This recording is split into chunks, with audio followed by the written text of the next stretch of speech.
This is why Superman works alone.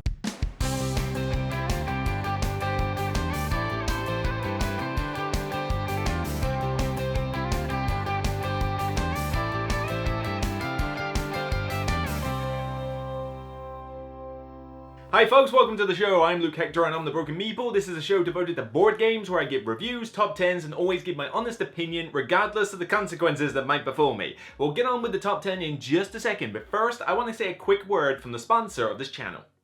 As a fellow gamer, you'll understand this is unacceptable. The solution? Head down to my new sponsor, KIENDA.co.uk. KIENDA stocks many of the hot new releases as well as some old hidden gems. Free delivery on orders over £30, further discounts on bulk purchases, and even 5% of your spending refunded back to you as points to be used for further discounts down the line. If you use the referral link in the description below and sign up for a new account, you'll get 5% discount on your first order over £60. So let's make gaps in your collection a thing of the past. Get down to KIENDA and start saving today. Thank you for listening and enjoy the rest of the video. Get on with it. So yes, I'm sorry everybody that this one took a long time. When did I first say I was going to do a two-player top 10? Like August last year or something? I don't know. But then Essen and various other things happened and stuff, and yeah, it just got put to the wayside. And then even recently I've just struggled to find the time to get those lists done. But now, finally, as I've caught up with a lot of other stuff and I've got a little bit more organised now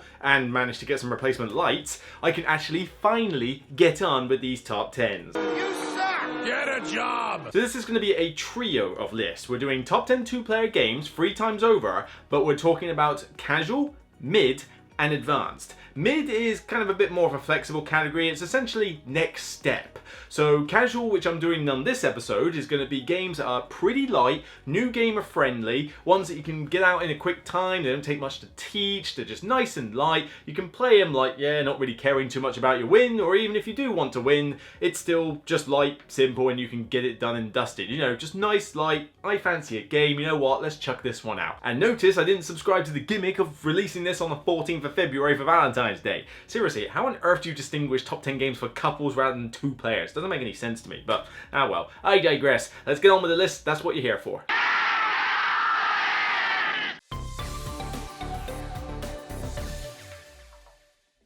So for my number 10, we're going into abstract territory. Now, for an abstract game to be casual, it's gotta be pretty light. It's gotta have like pretty much no rules whatsoever, and it's just gotta be like, yep, chuck it out, all good, we can get this done. 5 minutes, if that, we're done. Now, yeah, there's going to be tension in the sense of like, oh, I wonder if I'm making the right move, or did I just give you the chance to win? But for the most part, it should work. This is one of my favorite little two-player abstracts called Camisado. Camisado is not that well known by a lot of players, and most people will think of the Gift series and things like Yinch and Davan and that. And Yinch was an honourable mention. It's a cool game, and I do like Yinch, but it's a little bit of a step above casual in my liking. Camisado, though, has literally got, this is the rules, right? Chessboard, multiple colours. You got to get one of your castle pieces over to the other person's side. They're different colours. When you move a castle to a square, that colour square dictates the pillar that the opponent has to move, and they can only go forwards or diagonally forwards. They can never come backwards. There you go, that's the game. Pretty much it. You just carry on until one of your castle pieces goes to the back row of the opponent. And it sounds really simple, but it's not. You know, in terms of it's like, whoo, it's got a good amount of depth and just a good amount of tension. But yeah, I can teach you it in about 60 seconds and we can get the game done in anywhere between 20 seconds and 5 minutes. It's that easy to just bring out and play. But there's a good amount of turn angst of the whole idea of, right, well, if I move this one to the pink square, you can only move the pink. Ah, wait a minute, I gotta stop your green. Well, I would really like to move there, but I can't let you have green. Alright, well, I think that's good, but did I just give you a path to win? I don't know. And, you know, that amount of tension does not necessarily mean you can't play it casual. It's not like, you know, a casual game has to be one where you can literally just go, and sit back and nice, relax. You know, I'm not talking Zen games here. I'm talking easy two-player games that can be taught nice and quick, get done nice and quick, and this one just does a good job. Don't forget about the advanced mode in here. The advanced mode where you got like special types of castles and stuff like that. It's like, yeah, whatever, nobody cares. You know, just play the normal version of the game and just go with those very simple rules. Looks nice on the table. It's well produced. You got, you know, actual proper sort of castle looking pieces with the felt on the bottom. It's a really nice one and one worth checking out. For my number 9, I'm pretty sure my dad would have me flogged if I didn't put this one on the list, because whenever I go home to visit the parents, this is the 2-player game that my dad is adamant I need to bring with me. We got our favourites that he likes to play, like Ticket to Ride and Splendor and that, but in terms of a 2-player specific game, only for 2 players, he always asks me if I'm bringing back Jaipur. Jaipur is a kind of 2-player trading game, but you're not necessarily trading with each other. Well, we're supposed to haggle.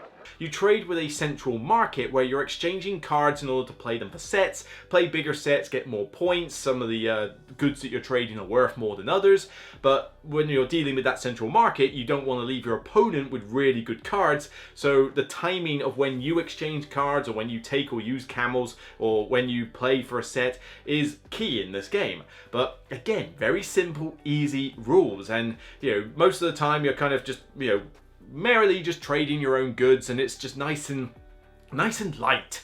You've just got nice looking cards. I mean, the new version, I think it's got Vincent Dutrait artwork, is a gorgeous looking thing, and it just comes in a nice box. It looks pleasant, and it's an easy, relatable theme. I'm just trading goods in like the Middle East area. Okay, well, we've seen that in 100 other Euros. This one is just a nice, easy, palatable game. But it's a solid one, and one that's not too difficult to teach another player. It may take him a game to kind of get used to the idea of like how the mechanics work from a strategic level. Well, I say strategic, more of a tactical level, because there are certain moves that you should not do in certain circumstances, and it will probably take them a game to get used to it. 18? No, you got a 14 now. But other than that, the game can just be played light. There's an element of luck of the draw, so it's kind of balanced on who should win more often. I mean, my dad can beat me at this just as much as I can beat him, and it's just, it's a nice way to get a little bit of interaction with the other player. It's not just simply, oh, I'll sit down, look at my board, and do what I like while you do your thing. No, I am interested in how many cards are in your hand, what you've been picking up, what you're likely to be trading for, how many points I think you've got compared to mine, have you got more camels than I had by the end of the round? Just cool, nice, light, and simple. It really sung from my dad. For me, I like it decent enough. I mean, it's number 9 on my list. It's not higher for that purpose. If this was my dad's list, it'd be probably number 1. But yeah, I enjoy it as well. Jaipur. For my number 8, we're going with a Reiner Knizia classic. And I remember one of my ex-girlfriends, this was pretty much the only game I could get her to play. And yeah, I seem to be noticing that actually. A lot of my ex-girlfriends didn't really get into board games. Well, clearly I've been looking in the wrong place then. But this particular one gravitated to a particular Reiner Knizia game that I had, and was pretty much the only thing that she wanted to play or could understand for the most part. Oh God, you're killing me. Oh God, you're killing me. But this one is still a classic among people, which is Lost Cities. Yep, sits right behind me on my shelf. I've got several of the Cosmos 2-player line down there. But in terms of a casual game, one of probably Reiner Knizia's best designs, you can't really go wrong then with a bit of Lost Cities. Nice and simple. You just have a bunch of different sets, you play cards in order to play them in sequential order, and the more that you can do it, the more points you can get for that expedition. The problem is, if you skip a number, you can't go back. But you've only got so many cards in your hand, the opponent has cards, and so they might be holding on to cards you need. How long do I decide to hold on to the yellow 6 before I decide, yeah, I probably should end up playing this yellow 6 at some point? And then you play the 6 and then you draw the 5. It's like, God. But it happens. But this is just, again, nice and simple. It's pretty much just play a card or discard a card, nice simple rules. You got to get your head around the scoring mechanism, particularly with those the shaky hand bid cards, I forget what they're called, the wagers. But yeah, my ex-girlfriend really enjoyed this particular game, and we would just play this consistently, just as a 2-player experience. But it's nice and light. Yes, there's the tension aspect of like, oh, do I hold on to these cards or do I play them? Oh, I really want to stop you getting this card, but I can't hold on to it indefinitely. It's enough to, get you interested, invested in the game. But it's not enough to make people blow a brain cell trying to keep up with it. It's just nice, simple, light, play or discard. It's, in my opinion, one of Reiner Knizia's best. So moving on to number 7, we're going back to abstracts, and this is probably, I'm going to bet money that this was the abstract you thought I was going to put at my number 10 when I mentioned that was an abstract game. Well, for those of you, you're probably right in thinking that this is now it. Yes, this is, a Dice Tower Essential game where, again, I can teach this in less than a couple of minutes tops, and people can get going. Nice, really easy rules, a decent amount of replay value because you just mix and match the cards that you use, but it boggles my mind how I couldn't even think of this idea, because it's such a simple concept. Just a little twist on chess. But yeah, Onitama just does the business, sitting there right behind the curtain, nice and hidden away. But man, when I've done events at public conventions and like helping out the Dice Portsmouth site, bringing Onitama is just a shoo-in to get it played, whether it's with kids, families, new gamers, whatever. They see the they see the roll-up mat, they see those kind of plasticky chess pieces with the monks and the masters. It looks cool. They sit down, I teach them it in 60 seconds and they're already away. And by the time they're like going, oh, I get it now, I get it, it clicks within seconds, and then they're enjoying that 2-player game, and then they finish and they go, right, can we play this again? Yeah, just shuffle up the cards, deal out 4 new ones or 5 new ones, and you're set. And it's just so simple, so streamlined, and yet a clean abstract that really does scratch an itch for someone like me who used to be a chess fan. I used to play chess when I was a teenager and also back in primary school. But chess these days I don't really play at all. I can't remember the last time I've ever picked up a chessboard. But Onitama is just a nice kind of substitute. Now, if you start throwing expansions in, it starts crossing a line. I mean, the first one is just more cards. All right, that's fine.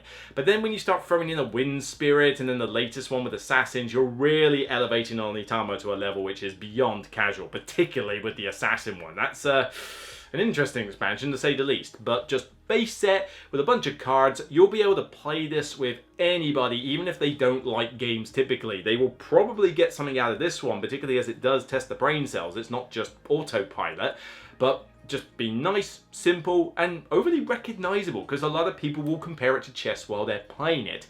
It's probably the best, not necessarily my favourite, but it's definitely probably one of the best-selling games that's in the Dice Tower Essential range. It just really hit home, and it used to be just a sleeper hit, because I can't remember who originally published it, but it was just like over in Japan, and only a few people knew about it, and then as soon as it got brought to the Western world, suddenly it just blew up, and now everybody knows about this game. But it's solid, and definitely one for 2 players.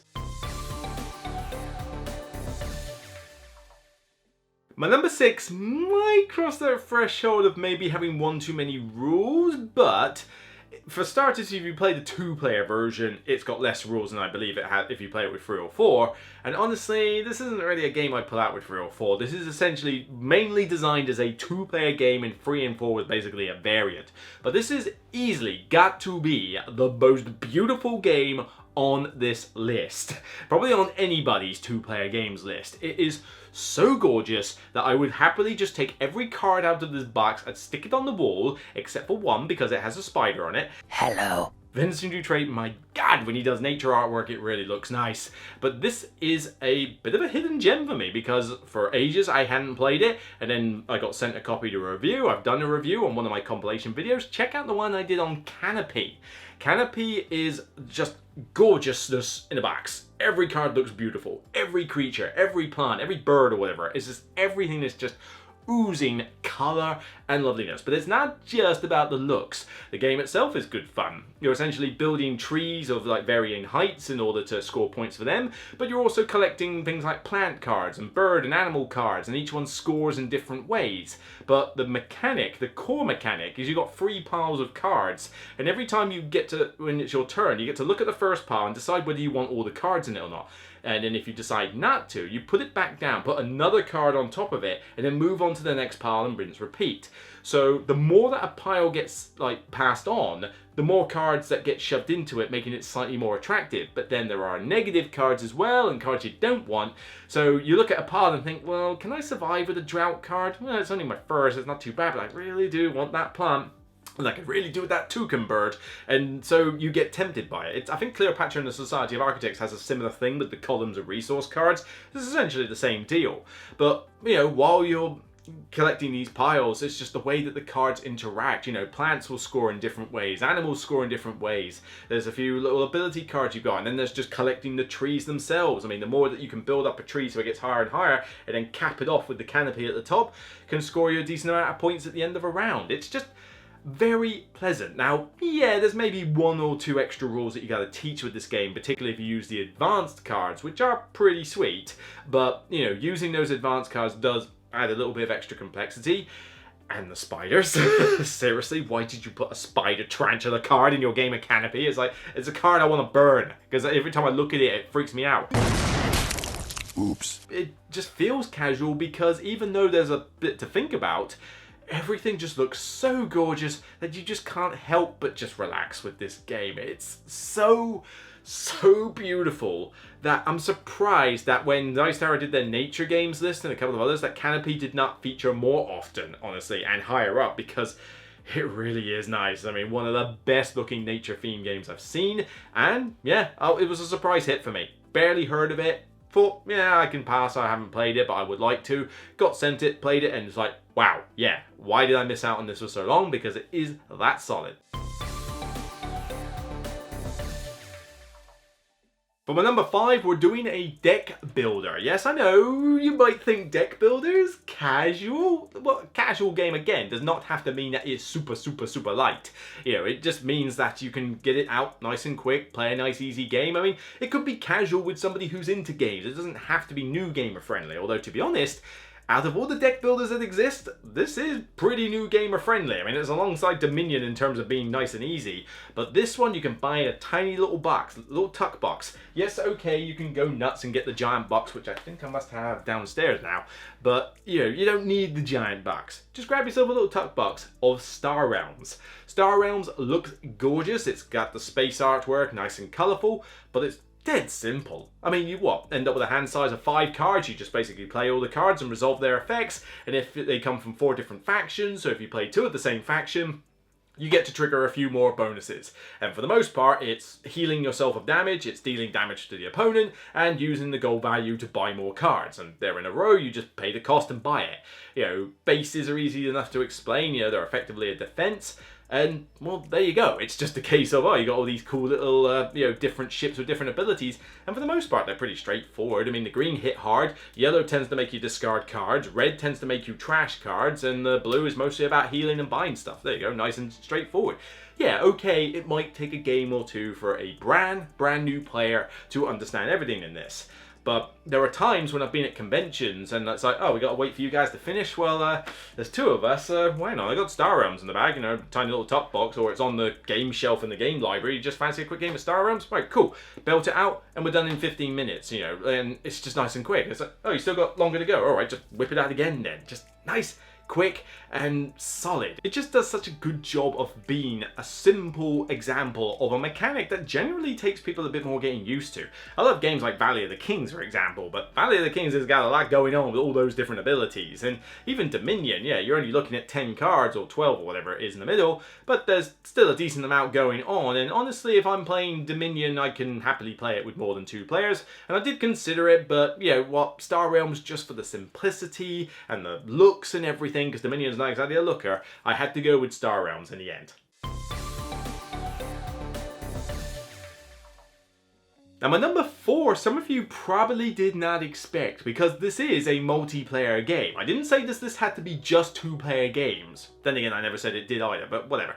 You know, this can include games that can be played with more players. They're just usually best at 2. This one is definitely best at 2. I mean, it's diminishing returns when you add more players to the game, as fun as it is.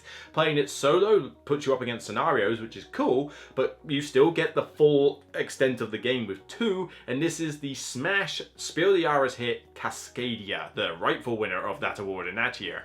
This one, yes, you can play it with 3 or 4 players, but that does nothing for the game. All it does is makes it more chaotic with those things in the middle that you're choosing from, because now you gotta wait for 3 players to pick their stuff rather than just 1. And trying to juggle around, right, hang on, so you've got more of the desert than me, you've got more of the water, I'm winning on the mountains though, that's good, and trying to like keep track of all that gets a little bit fiddly when you got 4 of you on go, but then I still love playing this game even with 4. You play it with 2 though, and it does several things. Firstly, it is super, super fast. I mean, I take my turn, you take your turn, I take my turn, you take your turn. Nice and quick, you're always in there. The second thing is that the game is nice and short, because you already have so many turns and you zip through it and it's like, oh great, you want to rinse, repeat, go again? Thirdly, I mean, it's already casual. The rules are simple. You could play with the simple cards, but if you want to throw in a bit extra complexity, just flip the cards to their C or D sides and play with those. Honestly, I'll enjoy the game just playing with all the A cards, frankly, or well, maybe a couple of Bs in there. But, the other thing, though, that I notice it does with 2 players is that the whole possibility of hate drafting and keeping track of what players have in terrain is a lot more prominent in 2-player, because I've only got to look at your map and compare it to mine to know who's winning on what terrain, and it really is a tug of war in terms of, right, I've got 5 of this now, oh, you've got 5 of it now, right, hang on, I'm going to grab that one now, I've got 6 of it, we're good. But even then, you can also potentially hate draft, because if you're faced with a situation where it's like, well, that will work for me and so will that, and it's like, well, hang on a minute, you want one of these as well, which one would you want least? You would not want that one because the terrain doesn't work as well for you. You know what, I'm going to take this one, leave you with that one. Yeah, you can only do that to an extent. I mean, there's still 4 choices out there, but you still can think about that sort of thing. But mostly just the fact that it's such a nice, gorgeous looking game. Again, nature themes just work, I think, for being casual, but it's just, nice and pretty. It's super simple. You can play it with more players or solo if you want, but at 2 players, it just sings.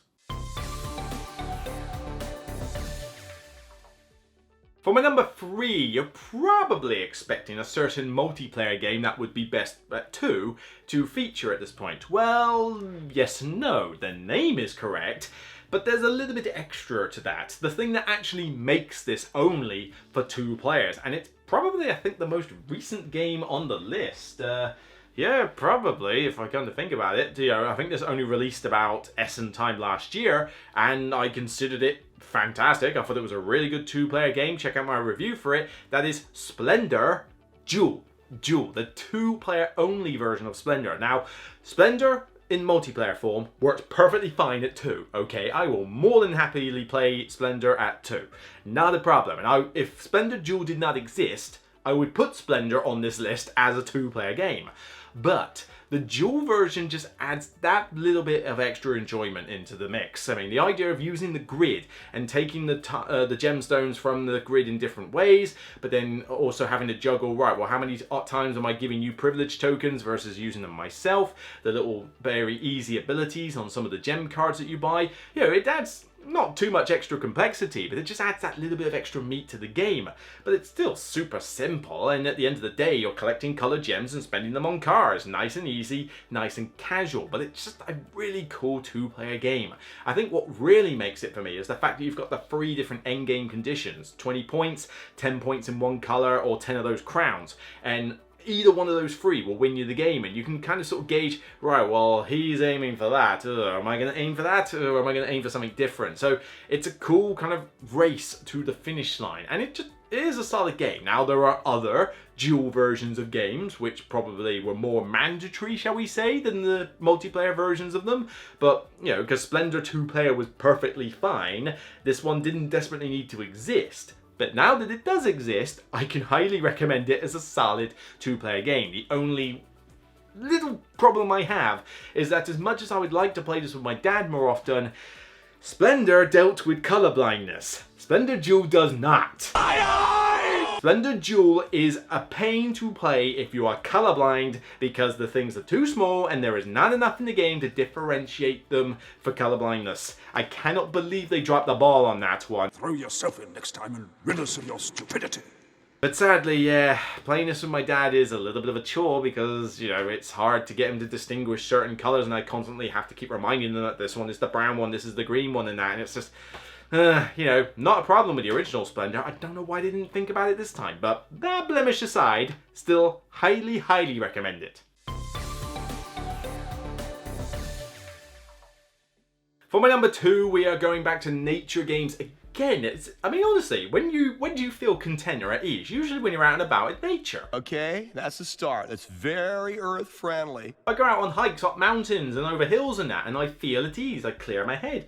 It's just being out in nature is what makes people feel content and casual. It just seems to be. But this two-player game is not so much about the theme, it just makes it look nice. This is just the fact that this is a fantastic trick-taking game, one of the best in the genre, and the fact that it can be played in two versions. You can have the co-op version or the competitive version. Honestly, pick your poison with The Fox in the Forest. The Fox in the Forest, it took me a while again, much like the Canopy one from earlier, to actually finally get to play this after I'd heard about it. And when I did, hooked, bought the other one, straight, got in the collection. Sleeved, everything. You know, this is just a brilliant system. Now, honestly, like I say, pick your poison. If you think that the other person prefers co-op games, then play the co-op version, the duet one.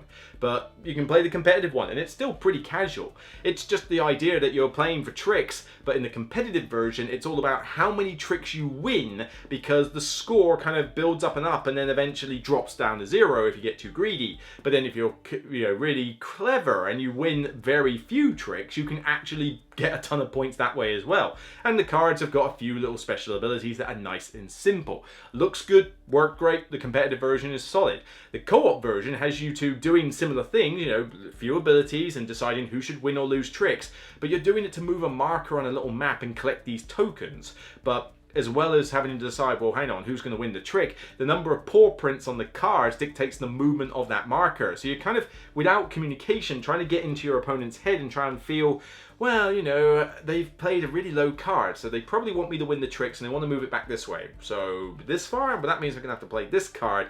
Do I really want to? And, you know, it has a little bit of tension in there, but for some people, co-ops are more casual because there's no like desire to beat down your friend or your spouse or whatever. But if you want a competitive game, then play the normal Fox in the Forest. It works just as well. Just pick whichever one you like.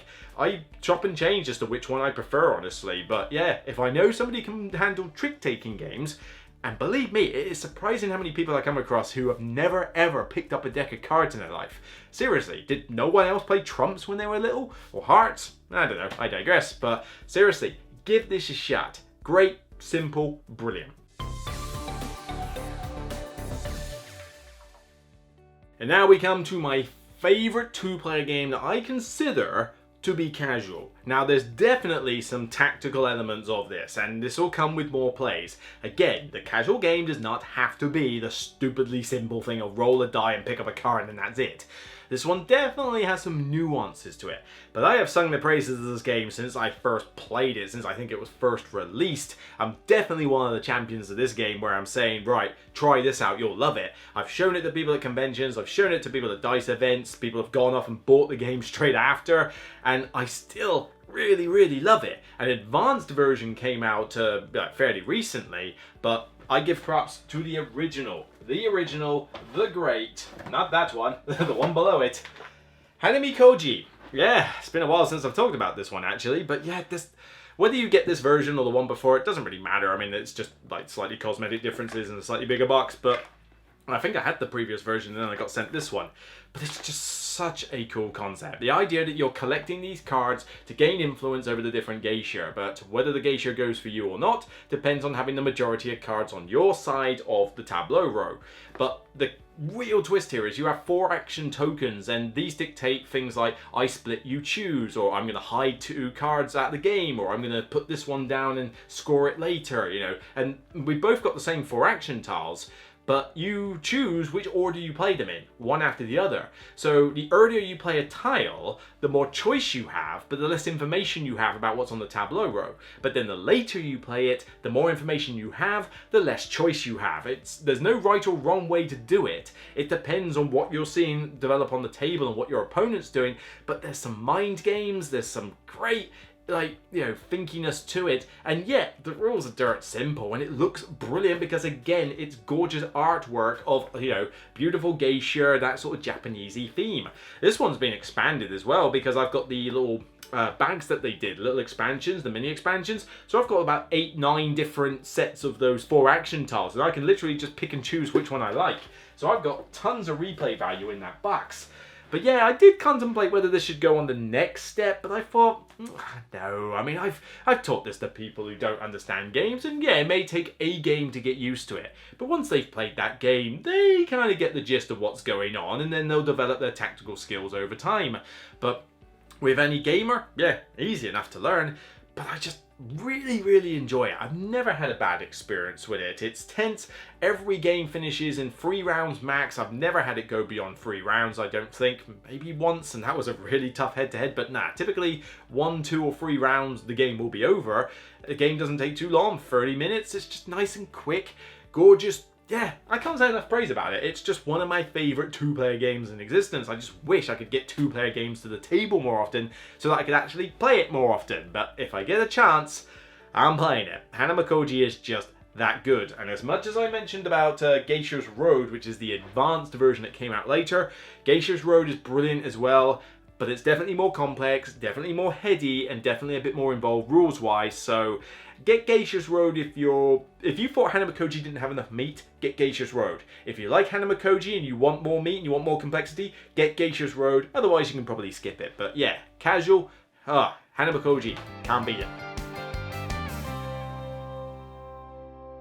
So there you have it, everyone. 10 casual 2-player games. Now, obviously, that definition of casual is going to be subjective with a lot of you. But unlike certain, shall we say, prominent people in the industry, I think I could defend that some of these are more casual than some of their choices. But, you know, I think casual is just kind of what you make of it. For me, it's not just simply new gamer only. It's got to be something that you can just sort of get out, teach quick, have a nice time playing without being too hard up as to whether you won or lost or not. But there's quite a lot of honorable mentions that I got on my phone here. So first up, Patchwork.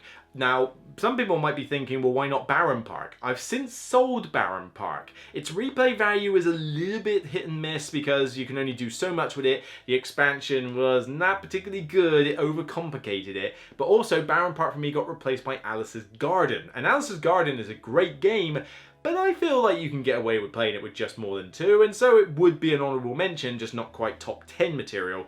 And Patchwork, again, I also considered, you know, the whole using the buttons as a kind of a currency in order to buy the tiles and fill up your board. Nice and straightforward, quilting, pleasant little theme, you know, it's an abstract game at the end of the day. But yeah, there's a lot going for all of these Polyomino games, and they would definitely be in my like 11 through 15, they just didn't quite meet the cut for top 10. Azul. Now, Azul I've kind of burnt out on a bit. You know, we played it a lot to death, and I'm not that interested in the new ones that keep coming out. I hated Sintra. I don't like Sintra at all. You know, I was kind of indifferent about, what was it, Pavilion that came afterwards, and I haven't played the, I don't know, green giant garden or whatever it's called. I don't know. I have the gazebo garden version, whatever it is. I've got no desire to play it because frankly I thought Azul was better in its original form. Just stick with original Azul. And if I play original Azul, I'd rather play it 2-player because the hate drafting element is a lot better. In 4 players, you can't influence everybody enough. It's just a bit too random and chaotic at 4. 2-player though becomes vicious. And that's the other problem. It becomes quite vicious, and therefore I'm not sure I'd consider it casual either. Yinch I already mentioned when I was talking about Kamisado. Yinch is my favourite of the Gift series. It's a great, fairly simple abstract game, but quite thinky. There's a lot to be thinking about. You definitely got your head down and like, oh, what am I going to do? That takes it out of casual for me. Great Plains was a surprise one that I considered actually. This one is one I've acquired recently and it's still in my collection. I think I reviewed this in one of my compilation videos recently. It's a very easy area control game. So simple. You just put your, you've got different territories you're trying to control for points. There are restrictions on where you can place and move them, and then you just basically take it in turns to pop your creature on the space and try and control those areas. There are some tokens you can get to tweak your movement slightly, but it's just a cool back and forth area control game that you can just mix the map up each time, and I can teach it to you in like a couple of minutes. It is very casual, and so I did highly consider it. It would definitely be 11 to 15, but just not quite top 10. And then finally, this was quite a surprise one that I considered the Ticket to Ride series, but I mean specifically the 15-minute filler versions. Yeah, there are things like Nordic countries and maybe Switzerland that are good with 2 players, but they're the big games. There's still a bit to do and put out and set up. The 15-minute ones though, those little boxes, New York, particularly London, and an Amsterdam one, and was it the San Francisco one? Has that come out yet? I'm not entirely sure. I haven't got it, but to be fair, you only need one. But, you know, they're just nice and quick to set up. I mean, like, poof, few little cards up, tiny little board, go, and we're done. And then 2 players, you know, can just zip along nice and quick, and you're done with a game of Ticket to Ride in 10 to 15 minutes. They really do the job. But with most of them, the 2-player tends to be quite freeform, because in, I think, all of them, the double routes only open up at 4 players, which means 2-player is kind of easy mode, and then 3-player is hard mode because you've got the single routes and there's 3 of you. Whereas then 4-player opens up the, you know, the double routes and then makes it a little bit less chaotic. So I'd rather play those fillers with 3 or 4 rather than 2, and so that's why I didn't quite make the top 10. But they are pretty good alternatives if you like Ticket to Ride and you just don't want to get the big backs out. Just grab yourself one of those little fillers. They're cheap and they're portable. You can take them on travels. They are really good. So that's it for me on this episode of The Broken Meeple. If you like what you see, please thumb it up on YouTube and share it out on social media. Pop it on some Facebook groups. Talk about 2-player games. And of course, get your comments below about this list. Do you agree with the ones I've picked? Would you rank them differently? Are my honourable mentions worth more of a say? Or did I completely forget a game that's also casual and 2-player games that you feel that others should know about? By all means, talk about it below, because it's not just about the 10 or 15 games I mentioned here, it's about all the other games that exist that other people can also recommend. And of course, check out the Patreon campaign if you can to help support the channel, because it does not exist without the support of the Patrons, and I can't thank them enough. Until next time, you can check out more content on the channel, including my 2 quick draw reviews for Skyrim, which didn't turn out to be the greatest game ever, but find out why, and Mythic Mischief, which was another abstract game which functions best at 2, but for reasons it wouldn't make the top 10. You'll have to find out why in that video. So take care, and remember, as always, regardless of which game you want to play with 2 of you, it's still only a game. Bye for now.